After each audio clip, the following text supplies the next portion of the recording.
sure. Let's do it. So the big winner. There's been a couple big winners, but AMEH.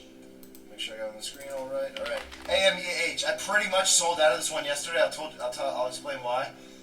We were talking about. I think we talked about this last week a little bit. Gave us this amazing entry, and this is one where we talked about. We got a lesson from UPST last quarter, where it kind of gapped up to resistance. It looks like it got there too quickly, but that's when we learned about earnings power, and we saw what this name did. So I pretty much, it ticked out 131 yesterday, and it was getting just so feasty, and it reminded me of our buddy FLGT last year. You remember this name?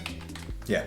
So when it went on this crazy run, I had such a massive position. I was going for my biggest trade of all time, and it was going completely vertical, and I didn't sell out enough, and it was giving us that like, oh my god move, and then I held it back, and I gave up a lot of profit. So an AMEH made yesterday's move, and I was looking at it from an extended point. You know, when it was trading at 133 yesterday, I looked at the 8-day simple moving average is down at 130% lower. So that's what was like, all right, this is getting a little too feasty. It's going to need to pull back or, you know, digest in some form. So I sold 99% of my stock. I'm holding like a few shares just to see what happens with it. But that was the big winner.